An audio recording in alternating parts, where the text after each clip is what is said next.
Ya. Vamos a hacer Vamos a indagar en la unidad 9 del curso. Vamos a empezar con un tema un poquito bonito, un poquito complicado, la verdad, en el que vamos a explicar un poquito, vamos a indagar un poquito sobre la ley Biot-Savart. Es un buen amigo que hizo esta ley. Y bueno, ¿qué habla esta ley?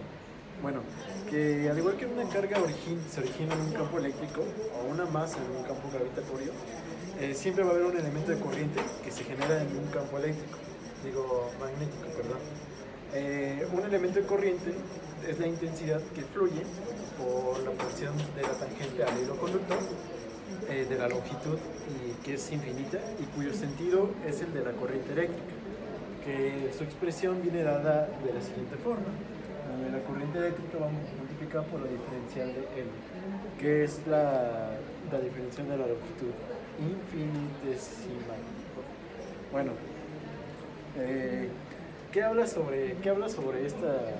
Vamos a ver cómo se expresa esta ecuación, donde va a ser la intensidad de corriente multiplicada por la diferencial de L, que va a ser igual a la diferencial de Q sobre la diferencial del tiempo, ¿sí? O sea, la carga sobre el tiempo, eso siempre es importante, por la diferencial de L, que esto va a ser igual a la diferencial de Q por la diferencial de L sobre la diferencial de T. Que esto va a ser igual, a su vez, a la diferencial de Q por creo que es el vector unitario. Y bueno, esto ya finalmente, para ponerlo más bonito, va a quedar de la siguiente forma, en donde vamos a jalar esto de este lado y va a quedar como la diferencial de Q por el vector unitario. Bueno, esta ley también establece que el campo magnético producido por una corriente la que sea, en un punto P viene determinado de la siguiente manera, en donde el campo magnético, que es B, hay que acordarnos, gracias a la unidad 8, que fue muy bien explicada, por la nu inicial, que la nu inicial es la permeabilidad magnética, vamos a hablar de magnetismo, permeabilidad magnética, por la intensidad de corriente, sobre 4 veces pi. Esto va a ser igual. Esto como es una constante, esto nunca va a cambiar, por lo tanto siempre va a estar aquí. Van a ser datos que ya van a ser dados si se resuelve un problema de esto. Y bueno, donde va a ser de L el producto cruz de el vector unitario de R sobre R al cuadrado. Y bueno, hay que recordar que aquí la diferencial de longitud es un vector en la dirección de la intensidad de corriente. Y bueno, vamos a pasar a explicarlo un poquito más gráfico, como lo haría el profesor, en donde tenemos un pedazo de alambre, así bonito. Se ve bien, ¿no? Sí, así bonito. Y tenemos aquí en el punto P, vamos a imaginar que está un cuquito. Vamos a imaginar que está un cuco en el punto P. Entonces, siempre hay que recordar que la integral va a ser como la suma de muchos cachitos, por así decirlo, del elemento que estamos estudiando. Por lo tanto, vamos a agarrar, por ejemplo, este cachito. Entonces, al agarrar este cachito vamos a tener que esta es la intensidad de corriente por la diferencial de... Esta va a ser la integral que vamos a tener con respecto al punto P, que aquí va a tener como resultado la diferencial del campo magnético, algo parecido a la fuerza magnética que habíamos tenido en la unidad pasada. Bueno, cada elemento que es infinito y es de la corriente de esta manera, de la intensidad de corriente por la diferencial. Y del conductor crea un punto P en un campo magnético que es igual, infinito. Y bueno, vamos a hablar sobre un campo magnético creado en una corriente rectilínea, por una corriente eléctrica rectilínea. Entonces, vamos a borrar esto. Y bueno, vamos a empezar. Esto primero nos dicta lo siguiente. Esto ya no. Nos dicta lo siguiente. ¿Cómo se llama? Tu campo magnético. Campo magnético. Creado por una corriente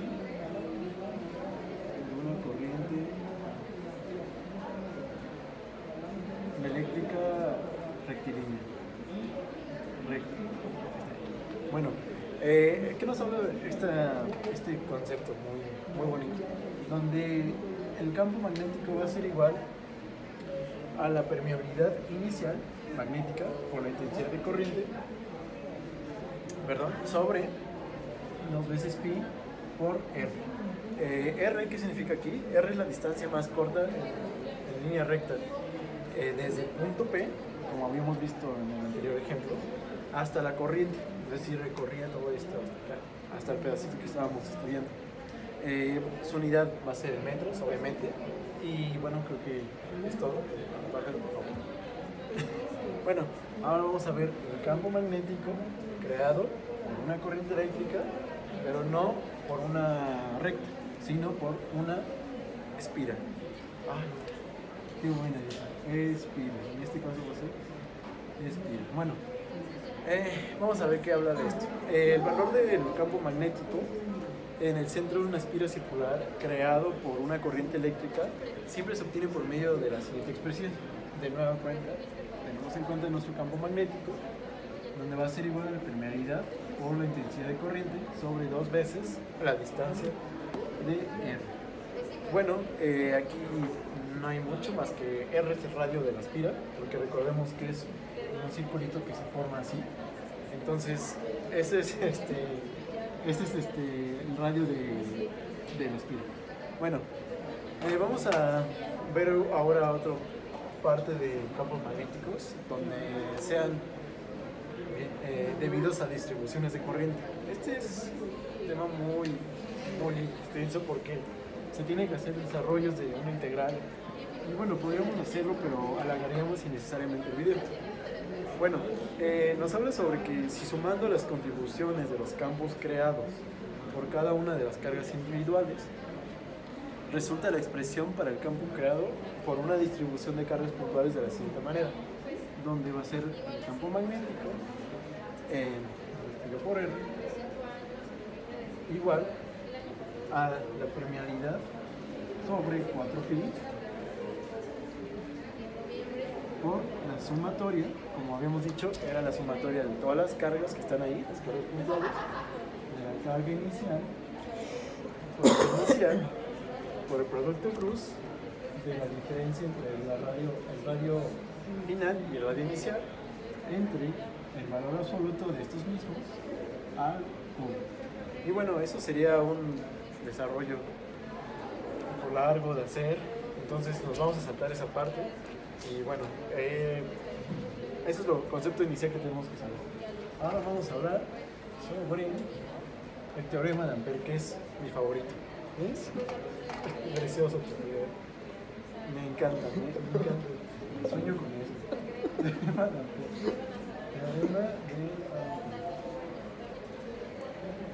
Teorema de Ampère. Bueno, ¿qué nos dice el teorema de Ampère? Hay que recordar que nuestro amigo André-Marie Ampère dio esta ley, entonces ya lleva bastantes años y bueno, tiene que ver mucho con el teorema de Gauss, que el teorema de Gauss, si nos acordamos mucho de él, es muy bonito.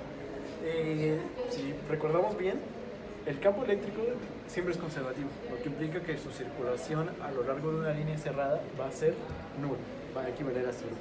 ¿Cómo es eso? Bueno, llamamos a nuestra amiga ley de Gauss, donde va a multiplicar el campo eléctrico por su diferencial de L, obviamente de L no tiene nada que ver el tiempo, donde va a ser igual a delta B negativo igual a 0.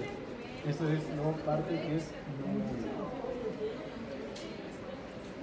nula. Bueno, también la ley de Ampère determina que la circulación del campo magnético a lo largo de una línea cerrada es equivalente a la suma algebraica que algebraica es la sumatoria que siempre hemos visto de las intensidades de la corriente que atraviesa la superficie delimitada por la línea cerrada, multiplicada por la permitividad. Entonces, la puedo haber dejado, pero de eso, ¿qué se refiere a eso? Que en concreto, para el vacío, esto va a ser lo siguiente, donde el campo magnético va a ser multiplicado por el diferencial de R, donde la permeabilidad va a ser multiplicada por la suma algebraica de la intensidad de corriente. Y bueno, ya tenemos esa parte. Y bueno, también la ley de Ampère nos proporciona una serie de ventajas a la hora de estudiar los campos magnéticos generados por las corrientes eléctricas. En concreto, ¿qué nos permite calcular? Bueno, nos permite calcular el campo magnético generado por corrientes eléctricas cuando se producen ciertas condiciones y se elige una línea cerrada adecuada. Bueno, el campo magnético creado en el interior de un solenoide. Vamos a hablar sobre los solenoides y los toroides, que también me encantan esos temas. Ya han sido verlo en clase. Que ya lo vimos. Bueno, vamos a hablar sobre el solenoide, donde habla sobre el valor del campo magnético creado en el interior de un solenoide por el que circula la corriente eléctrica. ¿Cómo se establece esto? El campo magnético va a ser igual a la nu por 26 corriente por n sobre n, que es bueno, ¿cómo se ve gráficamente un solenoide? Bueno, un solenoide son como alambres, donde aquí vemos nodos, por así decirlo, y estos nodos pequeñitos están unidos por alambres, así que van haciendo esto, que van uniéndose y uniéndose y uniéndose. Entonces, la n en este caso equivale al número de nodos y alambres que estén conectados. Sí.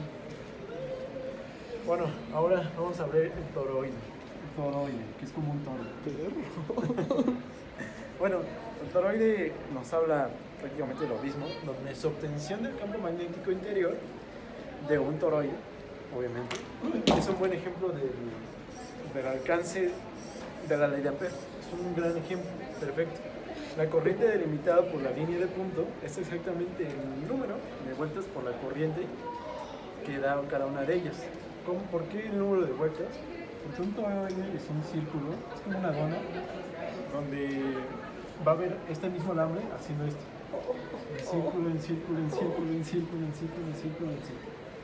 Entonces por eso se habla que va a ser el número de vueltas que va a generar ese alambre. Por lo tanto, se va a denominar como V igual a la nu por n por i sobre 2 por n, perdón. ¿Qué es 2πr? Es el área del círculo, el 2πr. Por eso es 2πr.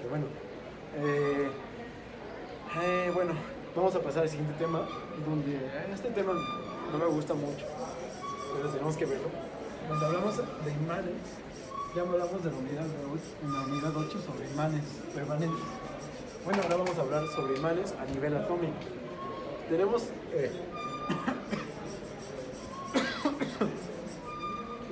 perdón. Bueno, desde hace tiempo sabemos que vamos a dibujar un poquito las cargas, creo que son cargas. Sí, son cargas. Si tenemos varias cargas aquí, van a estar haciendo esto, van a tener una forma no uniforme de moverse, van a hacer lo que quieran, o sea, como se les plazca. Pero si hay un campo magnético en esta dirección, las cargas van a hacer esto, van a ir justamente hacia esta dirección. Si es una carga negativa, va a ir al lado contrario, entonces chocarían. Entonces, el magnetismo siempre es producido por imanes naturales o artificiales. Que, bueno, vamos a ejemplificar un imán, que un imán va a tener su norte, va a ser tanto su lado positivo o su negativo, respectivamente. Si enfrentamos los polos sur de dos imanes, estos se van a repeler, obviamente, y el caso contrario, los del polo norte se van a atraer. Bájale, amigo. Bueno, cuando se pasa por una piedra imán, por un pedazo de hierro, este adquiere a su vez capacidad de atraer otros pedazos de hierro. Se denomina campo magnético a la región del espacio en el que se manifiesta la acción de un imán. Bueno, vamos a hablar rápidamente sobre los materiales paramagnéticos. Que, bueno, si tú, por ejemplo, dejas situado en este lugar un clavo que tiene un imán, al momento de quitarlo vamos a desmagnetizarlo. Ese es prácticamente algo que nos habla sobre los materiales paramétricos. Su ejemplo sobre ellos es el magnesio, el aluminio, el estaño, el cromo. Y bueno, otro tipo de materiales, esos son los pragmáticos, ¿entiendes? Y vamos a ver a los diamagnéticos, que los diamagnéticos tienen más que ver como con sustancias que son... Está difícil de explicar, pero son sustancias como eléctricos. Los diamagnéticos siempre tienen que ver con sustancias como, no sé, se me ocurre que es el cobre, el sodio, el hidrógeno, etcétera. Todos esos elementos químicos. Y bueno, los ferromagnéticos. Los ferromagnéticos. Que bueno, estos son sustancias donde los espines de los electrones tienden a alinearse por las fuerzas que existen entre ellos. Son elementos que conocemos como el hierro puro, el cobalto y muchos otros materiales. Y bueno, ya vamos a ver el último tema de esta unidad fabulosa. Vamos a ver sobre los materiales superconductores, el magnetismo y superconductividad. Magnetismo y superconductividad. Bueno, ¿qué son los materiales superconductores? Vamos a tener en cuenta eso, que siempre van a presentar resistencia cero, siempre. Es decir, su conductividad va a ser infinita, no va a tener un...